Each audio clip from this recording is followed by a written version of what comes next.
చెయ్యి పోయినా, కాలు పోయినా పెట్టుకోవచ్చు కానీ ప్రాణం పోతే రాదు అని తెలంగాణ రాష్ట్ర డీజీపీ శివధర్ రెడ్డి అన్నారు. సిద్దిపేట జిల్లా గజ్వేల్ పట్టణంలోని స్థానిక మహతి ఆడిటోరియంలో ఏర్పాటు చేసిన రోడ్డు భద్రతపై ప్రజలకు అవగాహన కార్యక్రమంలో ముఖ్య అతిథిగా డీజీపీ శివధర్ రెడ్డి, జిల్లా collector Haimavathi, commissioner Rashmi Perumal, trainee IPS Ayesha ఫాతిమల్ పాల్గొన్నారు. ఈ సందర్భంగా డీజీపీ మాట్లాడుతూ మనల్ని మనం కాపాడుకుందాం అనే అనుకునే లోపే ప్రమాదం జరిగిపోతుందని, వాహనాలు లెఫ్ట్ నుంచి ఓవర్టేక్ చేయడం చాలా తప్పు, ప్రమాదమన్నారు. వాహనాలు రోడ్డుకు ఎడమవైపు మాత్రమే నడపాలని, రైట్ సైడ్ నుంచి ఓవర్టేక్ చేసిన తర్వాత తిరిగి లెఫ్ట్ సైడ్ కి వచ్చేయాలని అన్నారు. మీరే వాహనాన్ని నడపడమే కాదు, ఎదుటి వారి డ్రైవింగ్ కూడా అబ్జర్వ్ చేయాలని, హైవే మీద వాహనంతో వెళ్లే వారికి మొదటి ప్రాధాన్యత ఉంటుందని అన్నారు. మీరే హైవేకు ఎక్కిన తర్వాత మీకు ప్రాధాన్యత వస్తుందని, 4-వీలర్ నడిపేవారు సీట్ బెల్ట్ తప్పకుండా పెట్టుకోవాలన్నారు.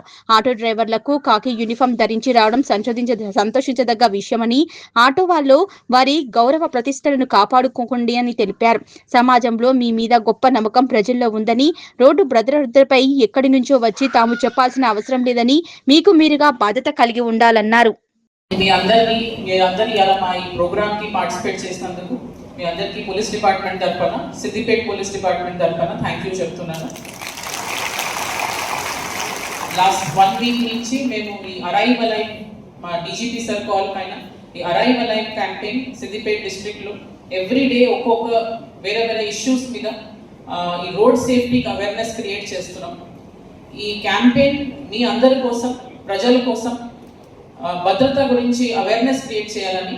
ఇప్పుడు మీరు విన్నారు, ఒక ఫ్యామిలీ ఒక ట్రాఫిక్ యాక్సిడెంట్ ఫేస్ చేసిన ఫ్యామిలీ, వాళ్ళు పడే బాధ, ఈ లైఫ్ టైం బాధని, ఇది అవాయిడబుల్ యాక్సిడెంట్. మేము ఇప్పుడు ఒక మనిషి జీవితం అంటే 100 సంవత్సరాలు అనుకుందాం, కానీ అది 100 సంవత్సరాల తర్వాత ఎలాగో మేము చనిపోవాల్సింది అందరం, ఈ రూమ్లో ఉన్న వాళ్ళు అందరం. కానీ ఇలాంటి ట్రాఫిక్ యాక్సిడెంట్స్, చాలా అవాయిడబుల్ ట్రాఫిక్ యాక్సిడెంట్స్లో చనిపోతే ఆ ఫ్యామిలీ పడే బాధ, ఆ 100 సంవత్సరాల జీవితం కూడా ఒక 500 సంవత్సరాల బాధలాగా ఉంటుంది. ఎందుకంటే వాళ్ళు పడే ఫైనాన్షియల్ హార్డ్షిప్స్, ఎమోషనల్ హార్డ్షిప్. ఒక ఫ్యామిలీకి యాక్సిడెంట్ అయిందనుకోండి, దాంట్లో మెయిన్ బ్రెడ్ విన్నర్, ఆ ఇంటికి మెయిన్ ఎర్న్ చేసే ఫ్యామిలీ మెంబర్ చనిపోయినా లేదంటే డిసేబుల్డ్ అయినా ఆ ఇంటికి ఇంకా ఫైనాన్షియల్ హార్డ్షిప్లో పడిపోతారు. స్కూల్ పిల్లలు ఉంటే స్కూల్కి వెళ్ళాలంటే కష్టం, కాలేజ్ పిల్లలంటే ఇంకా కాలేజ్ ఫీజు కడతాం కష్టం.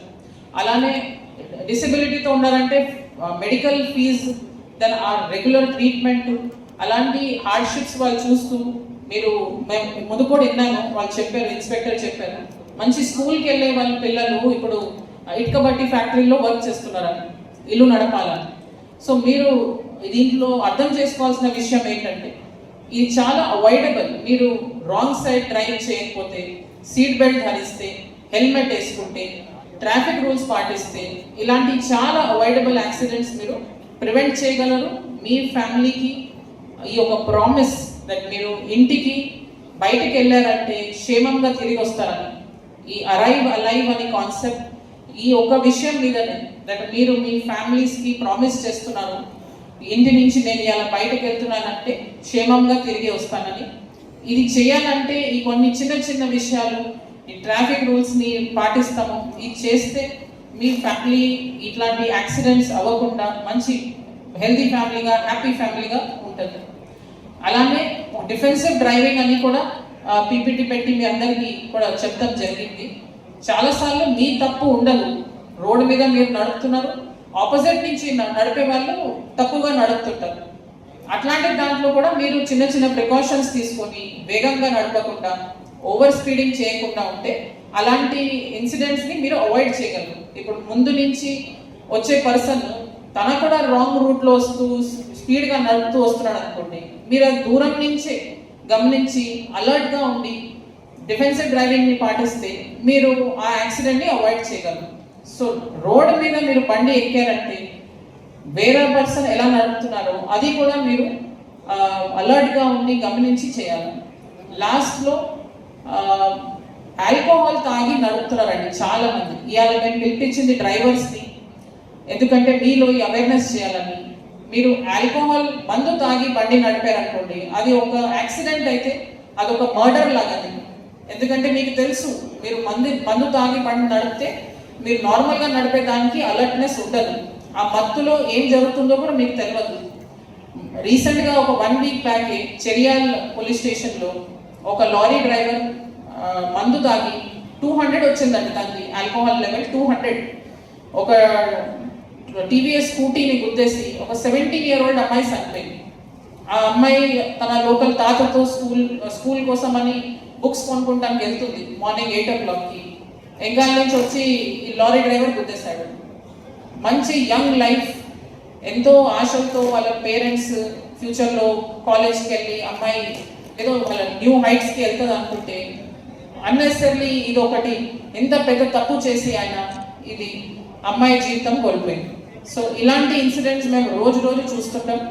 అందుకే ఈ క్యాంపెయిన్తో మీ అందరికీ అవేర్నెస్ చేయాలని టెన్షన్తో పెట్టిన ప్రోగ్రామ్ ఇది. ఐ హోప్ మీరందరూ ఇవాళ ఇక్కడి నుంచి వెళ్ళిన తర్వాత 99 days ప్రజాపాలన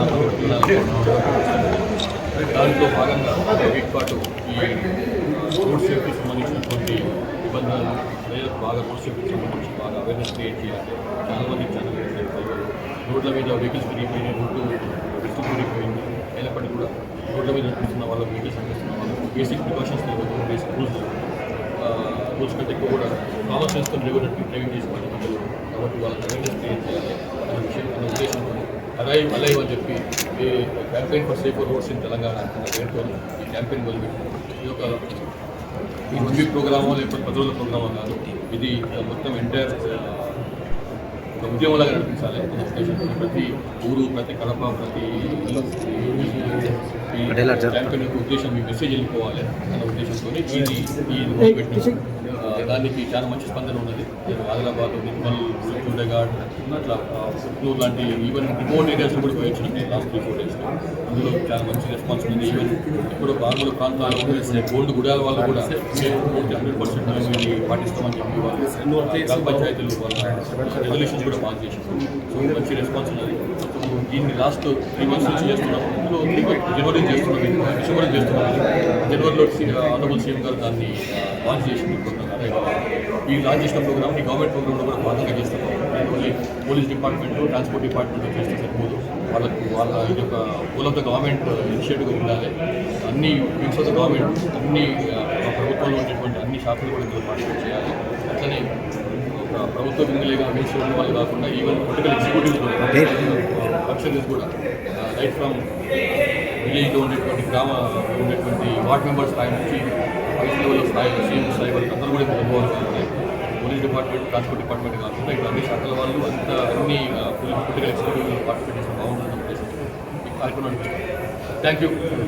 29 రోజుల కార్యాచరణ ప్రణాళిక ప్రజాపాలన ప్రగతి ప్రణాళికలో భాగంగా ప్రభుత్వం ప్రతి ప్రత్యేకమైన థీమ్స్ తోటి మనం ఈ కార్యక్రమాలను చేసుకుంటున్నాము. 3వ వారము అరైవ్ ప్రోగ్రామ్ మనం చేసుకుంటున్నాము. కాబట్టి దీనిలో భాగంగా ప్రతిరోజు ఒక కార్యక్రమాన్ని మనం చేసుకుంటున్నప్పుడు భాగంగా ముఖ్యంగా ఎందుకని ఈ థీమ్ కూడా మనకి దీనిలో ఇంక్లూడ్ చేసింది. ఇప్పటివరకు ఏదో ఈ ట్రాన్స్పోర్ట్ డిపార్ట్మెంట్ వాళ్ళు, ఇది పోలీస్ డిపార్ట్మెంట్ల సమస్య అని అందరూ పరిగణిస్తున్నారు. కాదండి, ఇది ప్రతి ఒక్కరి సమస్య. ఎందుకంటే మన సిద్దిపేట జిల్లాలో కాదు రాష్ట్ర వ్యాప్తంగా అనేక మరణాలు రోడ్డు ప్రమాదాలు జరుగుతూ ఉన్నాయి. ఈరోజు మనం డేటాను కనుక పరిశీలిస్తే 2024లో ఫ్యాటల్ యాక్సిడెంట్స్ 297 జరిగితే 314 మంది చనిపోవడం జరిగింది. 339 నాన్ ఫ్యాటల్ యాక్సిడెంట్స్ జరిగితే 600 మంది ఇంజూర్ అయ్యారు. 2025 సంవత్సరంలో చూసుకుంటే డేటా ఫ్యాటల్ యాక్సిడెంట్స్ 269 జరిగినాయి, 285 మంది చనిపోయారు. నాన్ ఫ్యాటల్ యాక్సిడెంట్స్ డేటా మనం చూసుకుంటే 352 జరిగినాయని 608 మంది ఇంజూర్ అయ్యారు. అంటే ఏంటి, దాదాపుగా ప్రతిరోజు ఎవరో ఒక యాక్సిడెంట్ జరుగుతూ ఉంది, మరణం కానీ ఇంజూరీ అవ్వడం కానీ జరుగుతూ ఉంది. అంటే దీనిలో ఎక్కడ లోపం ఉంది అంటే ప్రజల్లో అవగాహన లోపం అన్నమాట. అందుకని మీ అందరికీ అవగాహన కల్పించడం కోసం ప్రభుత్వం ముఖ్యంగా మన డీజీపీ గారి చొరవతోటి ఈ 1 వీక్ థీమ్ని ఏర్పాటు చేయడం జరిగింది. కాబట్టి మీరందరూ కూడా ఈ ట్రాఫిక్ నియమాలను తెలుసుకోవటము, అదే రకంగా సేఫ్ డ్రైవింగ్ మెథడ్స్ తెలుసుకోవటము, హెల్మెట్ ధరించడము, రోడ్డు భద్రతా నియమావళిని తెలుసుకోవటము, అదే రకంగా తాగి డ్రైవింగ్ చేయకపోవటము, మైనర్స్కి డ్రైవింగ్ చేయడానికి మీరు అవకాశం కల్పించకుండా తల్లిదండ్రులు జాగ్రత్త వహించడము, అదే రకంగా ఓవర్లోడింగ్ ఉన్న వెహికల్స్ చేయకుంటాము, ట్రిపుల్ రైడింగ్ చేయకుంటాము, లేదా ట్రిపుల్ కానీ ఇంకా మా మహా అయితే 4-5 కూడా ఎక్కుతారు కొన్నిసార్లు. కాబట్టి ఏంటంటే అవగాహన లోపంతో ఇవన్నీ జరుగుతూ ఉన్నాయి. కాబట్టి ముఖ్యంగా మీరందరూ కూడా అవగాహన కలిగించుకోవాల్సింది ఏంటంటే ప్రాణం చాలా విలువైనది. కేవలం మానవ తప్పిదాల వల్ల ఈ యాక్సిడెంట్ జరుగుతున్నాయి. మనము సేఫ్గా ఉన్నా మన ముందు వాళ్ళు, మన వెనక వాళ్ళు, డ్రైవింగ్ చేసే వాళ్ళు, పక్కన వాళ్ళు, అందరి వైపుల వాళ్ళు కూడా మనం చూసుకుంటూ డ్రైవింగ్ చేయాలి.